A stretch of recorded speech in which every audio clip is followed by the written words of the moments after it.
વધુ જાણકારી આપી રહ્યા છે મારા સંવાદદાતા ભૌમિક વ્યાસ। ભૌમિક, ફરી એક વખત ડોક્ટર કિરીટ સોલંકી પર વિશ્વાસ મૂકવામાં આવ્યો છે। ચોક્કસપણે સમર્થકો અને કાર્યકર્તાઓ અત્યારે આસપાસ ત્યાં પહોંચી ગયા હશે, કાર્યાલય હોય કે તેમના નિવાસ સ્થાન, શું તસવીર આપ ત્યાં જોઈ રહ્યા છો?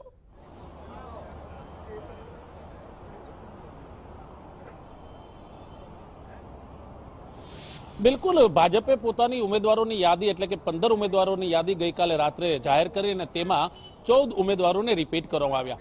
અમદાવાદ પશ્ચિમમાંથી કિરીટ સોલંકીને રિપીટ કરવામાં આવ્યા છે, તો ગાંધીનગરથી રાષ્ટ્રીય અધ્યક્ષ અમિતભાઈ શાહ લડી રહ્યા છે। સ્વાભાવિક છે કે કાર્યકર્તા હોય કે તેના સમર્થકો હોય, તેનામાં ઉત્સાહ હોય, તેમની સાથે સીધો વાત કરવાનો પ્રયત્ન કરીશું કે તેઓ શું કહી રહ્યા છે।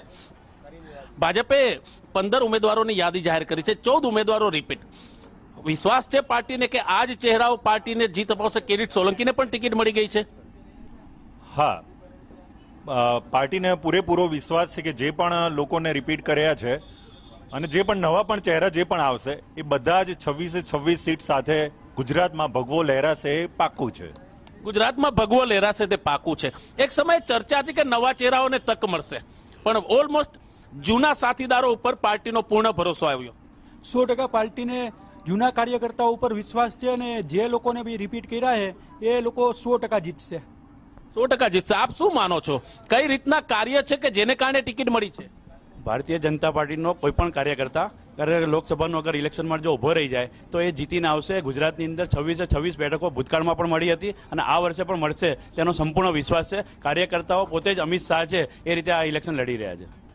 મતલબ 26 બેઠકો મળશે। શું કહો છો, કહેવાય છે કે આ ભરોસો છે તે તૂટશે નહીં ક્યારેય? જે ચોક્કસપણે લોકોએ અહીંયા થયેલા વિકાસના કાર્યો જોયા છે અને લોકોમાં એક વિશ્વાસ છે કે આદરણીય અમિતભાઈ શાહ અને નરેન્દ્રભાઈના નેતૃત્વમાં જે રીતે અહીંયાના કાર્યો થયા છે લોકો સંતુષ્ટ છે।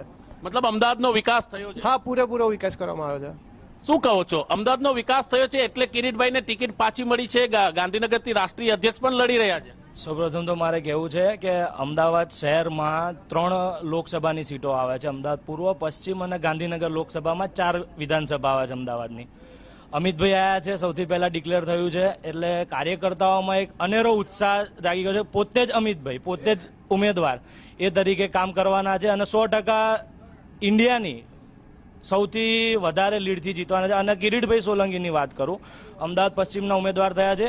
ગયા વર્ષે પાર્લામેન્ટમાં બેસ્ટ પાર્લામેન્ટરિયનનો એવોર્ડ એમને મળ્યો છે। લોકસભામાં સતત પ્રશ્નો ઉઠાવવા, લોકોના કામ કરવા, ગ્રાન્ટનો કઈ રીતે ક્યાં કઈ રીતે સર્વોત્તમ ઉપયોગ કરવો એ કામો એમણે કર્યા છે, એટલે એમનું આવું નક્કી જ હતું। અને લોકો સૌથી વધારે પ્રશ્નો તેમણે કર્યા છે તેવું કેવું છે, પણ લાગે છે કે પશ્ચિમમાં રાજુ પરમાર કોંગ્રેસના ઉમેદવાર છે, પણ કિરીટભાઈ આ વખતે પણ જીત મેળવીને પાર્ટી સાથે આગળ વધશે? રાજુભાઈ પરમારની તો ડિપોઝિટ જપ્ત થશે એવું મને તો ચોક્કસપણે દેખાઈ રહ્યું છે કે કિરીટભાઈએ જે રીતના વિકાસના કામો કર્યા છે એ રીતે નિશ્ચિતપણે ભારતીય જનતા પાર્ટીનો અમદાવાદ પૂર્વ, અમદાવાદ પશ્ચિમ અને ગાંધીનગરમાં ભગવો લહેરાઈ રહ્યો છે। તો આપ જોઈ શકો છો કે અમદાવાદ પશ્ચિમનું નામ જાહેર થઈ ગયું છે, પરંતુ પૂર્વનું કોકડું હજુ પણ ગુંચવાયેલું છે। પૂર્વની જો વાત કરવામાં આવે તો પરેશ રાવલ કે જેઓ પહેલેથી જ કહી ચૂક્યા છે કે હવે મારે ચૂંટણી લડવી નથી, પરંતુ હજુ પૂર્વ પર કોણ ઉમેદવાર હશે ભારતીય જનતા પાર્ટીના તે હજી પક્ષ પણ સ્પષ્ટ કરી શકી નથી। તો ત્યાં હાજર જે કાર્યકર્તાઓ છે તેઓનું અમદાવાદ પૂર્વને લઈને શું કહેવું છે તે જાણવાનો પણ પ્રયત્ન કરીએ।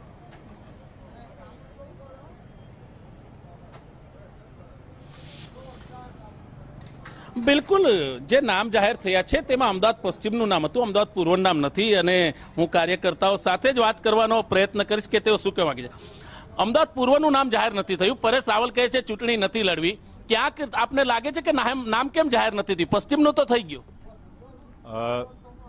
હકીકતમાં એ છે કે પરેશભાઈએ ના પાડી છે, એટલા માટે ત્યાં આગળ હવે કોને મૂકવા એના ઉપર મહોર આજકાલની અંદર જ લાગી જશે અને ત્યાં પણ જે ઉમેદવાર ચૂંટણી લડશે એ પણ સારા લીડથી જીતશે એવો પાર્ટીને પૂરેપૂરો વિશ્વાસ છે। જે પણ ઉમેદવાર મૂકશે અને પાર્ટીનો જે પણ ઉમેદવાર આવશે એ પાર્ટીના કાર્ય માટે સક્ષમ હશે એવો જ ઉમેદવાર આવશે। પાર્ટીના કાર્યક્રમ માટે સક્ષમ હશે। શું માનો છો આપ, પૂર્વ અને પશ્ચિમ બંને બેઠકો ભાજપ જીતશે? હજી પૂર્વમાં નામ જાહેર નથી થયું? પૂર્વમાં ભલે નામ જાહેર નથી થયું પણ ભાજપના એટલા દાવેદાર છે, ભાજપના દાવેદારનું એટલું મજબૂત નેતૃત્વ હોય છે કે એ લોકોને જીતવાની મહત્વાકાંક્ષાને તો અલગ છે, પણ કોંગ્રેસવાળા એવું કહી રહ્યા છે કે ભાઈ નહીં જીતે। અમે એટલું ચેલેન્જ મારીએ છીએ કોંગ્રેસવાળાને કે ભાઈ તમે ભલે ગમે ત્યાંથી લડો, હાર્દિક પટેલ હોય, અલ્પેશ ઠાકોર હોય, કોઈ પણ હોય, કોઈ બી કોંગ્રેસનો ઉમેદવાર ગુજરાતમાંથી લડશે 26 બેઠક ભાજપ જીતીને આવશે એ ચેલેન્જ સાથે કાર્યકર્તાઓ સમર્પિત છે. આપ જોઈ શકો છો કે શું માનો છો આપ? પશ્ચિમમાં કિરીટભાઈ આવી ગયા, પૂર્વમાં પરેશ રાવલ એક ફિલ્મ સ્ટાર છે, હવે નથી લડવા માંગતા, નામ જાહેર નથી થયું. આપને લાગે છે ક્યાંક મતલબ મૂંઝવણ છે? કોઈ મૂંઝાવાની જરૂર જ નથી, ફાઇનલ જ છે અને સીટ પણ 100% આપણે જીતીશું જ. અચ્છા, પૂર્વ પણ જીતીશું? પૂર્વ પણ જીતીશું અને ફૂલ લીડ થી જીતીશું. આપ શું માનો છો, પશ્ચિમ પૂર્વ બંને જીતશે? પૂર્વની વાત છોડી દો, પશ્ચિમની વાત છોડી દો, ગુજરાતની 26 માંથી 26 સીટ અને ઓલ ઓવર 400 સીટથી વધારે ભારતીય જનતા પાર્ટી સ્પષ્ટ બહુમત સાથે નરેન્દ્ર મોદી સાહેબની લીડરશીપ. એટલો આત્મવિશ્વાસ કેમ છે 400 સીટનો? આ 5 વર્ષનું કામ બોલી રહ્યું છે એનો આત્મવિશ્વાસ છે.